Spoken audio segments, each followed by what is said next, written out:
अस्सलाम वालेकुम। Welcome to end user security training by KP सर्क।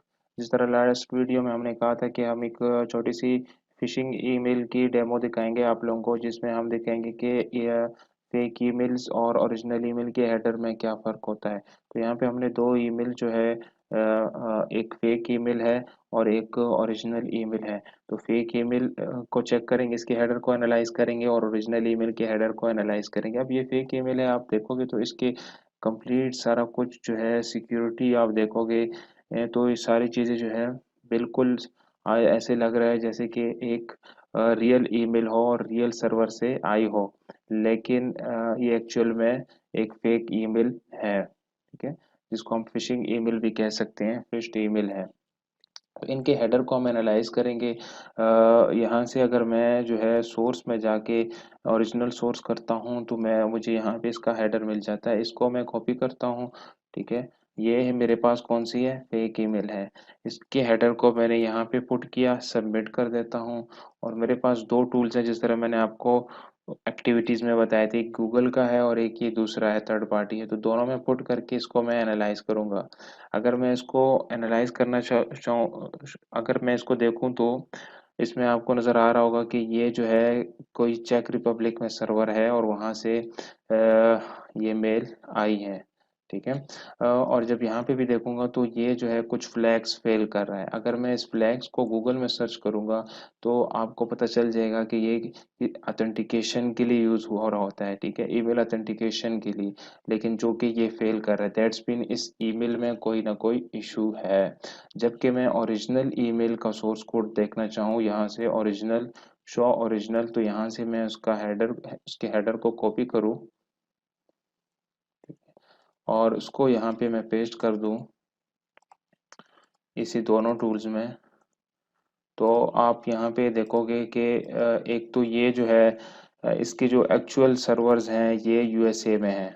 ठीक है, तो ये ईमेल यूएसए से, यूएसए सर्वर से होके आ रही है, जबकि वो चेक रिपब्लिक से। तो ये आपको डिफरेंस यहाँ पे भी नज़र आ रहा होगा कि इसकी होस्टिंग कहीं और है ओरिजिनल सर्वर की, और जबकि दूसरे सर्वर की होस्टिंग कहीं और है। तो दैट्स मीन कि इसमें कोई इशू है। और जब आप यहाँ पे देखोगे फ्लैग्स, तो ये सारों के सारे फ्लैग्स को पास कर रहा है। तो यहाँ से भी आप हेडर को एनालाइज करके चेक कर सकते हो कि ये फिश्ड ईमेल है या ओरिजिनल ईमेल है। ठीक है, इसके अलावा यहाँ पे तो जो ईमेल्स बनाई गई हैं उसमें जो लिंक्स डाले हैं वो तो बेसिकली सिंपल से जस्ट फॉर एग्जांपल के लिए डाले गए हैं, कोई फेक वगैरह नहीं डाले। लेकिन अगर आप रियल में, एक केस आया था रिसेंटली जिसको एनालाइज किया था, तो वो अगर मैं आप लोगों को दिखा दूं तो वो इस तरह की एक ईमेल थी। ठीक है, और जब इस लिंक पे क्लिक किया जाता था तो उसके आउटपुट में क्या होता था कि एक इस तरह का पेज आ जाता था, जो कि कहीं और किसी और सर्वर पे पड़ा हुआ था। तो इस पेज में ऊपर पे जो है, ऊपर लिंक, ऊपर जो है आपकी तस्वीर या आपकी ईमेल एड्रेस आ जाती थी, और नीचे ईमेल एड्रेस आने के बाद यहाँ नीचे आ जाता था कि आप अपना पासवर्ड एंटर करें।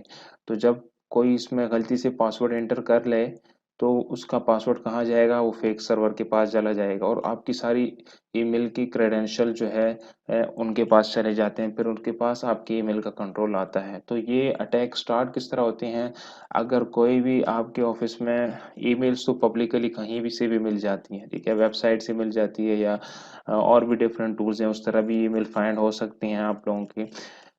अगर ईमेल मिल जाए और वो किसी बंदे को ईमेल भेज देते हैं और मिस्टेकनली जो है वो, उसको इसके बारे में अवेयरेंस नहीं है, एंड यूज़र सिक्योरिटी के बारे में या फिशिंग ईमेल के बारे में उनको आइडिया नहीं है, और वो उस लिंक पे क्लिक करता है, तो उसको सामने अपनी ही ऑफिस की एक साइट नज़र आना शुरू हो जाएगी और उसमें उसके लिए उससे पासवर्ड मांगा जा रहा होगा। तो वो इसमें जो है पासवर्ड पुट करेगा। ठीक है, जब पासवर्ड पुट करेगा तो वो बेसिकली समझ रहा होगा कि मेरा पासवर्ड रीसेट हो गया है, लेकिन एक्चुअल में इसका पासवर्ड जो है किसी फेक सर्वर पे चला चला गया होगा और किसी और के पास चला गया होगा।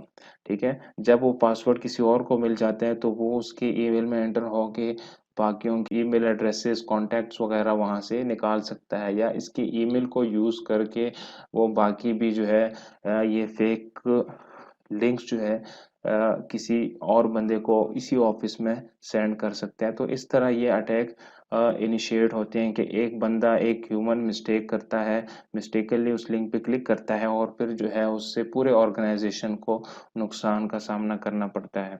तो इसलिए जब भी इस तरह की ईमेल्स आप देखें तो एहतियात कीजिएगा, उसको एनालाइज कीजिएगा, उसको क्लिक करने से पहले उस बंदे से पूछ लेना कि क्या आपने वाकई मुझे मेल सेंड की है। अगर उसमें कोई डॉक्यूमेंट्स होता है तो उस डॉक्यूमेंट्स को एंटीवायरस के थ्रू या वायरस टोटल के थ्रू जो है एनालाइज करना ना भूलिएगा, क्योंकि लाजमी उसमें कुछ ना कुछ वायरस वगैरह हो सकता है। जिस तरह अब मैं एक फाइल आप लोगों को दिखा रहा हूँ, ये मेरे पास एक फाइल है, बिल्कुल ब्लैंक फाइल है, ठीक है। इसमें आप कोई कुछ भी लिख सकते हो, लेकिन जब मैं इसे ओपन करूंगा तो इसके बैक एंड पे ये मुझे कुछ नजर आ नहीं रहा होगा, लेकिन बैक एंड पे ये किसी मलिशियस सर्वर के साथ कनेक्शन बनाने की कोशिश कर रहा होगा, ठीक है। तो ये मैंने एक मॉनिटरिंग टूल ओपन किया है, माइक्रोसॉफ्ट नेटवर्क मॉनिटर। ये क्या करेगा कि ये एनालाइज करेगा कि आपके नेटवर्क पे क्या हो रहा है। तो इसको मैंने स्टार्ट किया, ठीक है।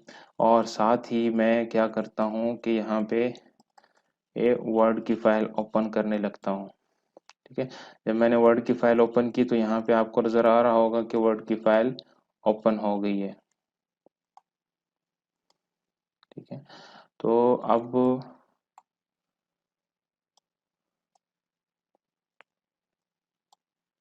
थोड़ी देर बाद आपने नोट किया तो पावर शेल बैक एंड पे इसने पावर शेल पे कुछ कमांड एग्जीक्यूट करने की कोशिश कर रहा है। अगर मैं पावर शेल देखना चाहूँ तो इस पे आप देखोगे तो ये कोई सर्वर्स हैं जिसके साथ ये कनेक्शन बनाने की कोशिश कर रहे हैं। अब ये सर्वर कोई ऐसे सर्वर भी हो सकते हैं जिसके साथ कनेक्शन बनने के बाद वो हमारे सिस्टम की एक्सेस ले, या मलिशियस सर्वर हो सकते हैं, ठीक है।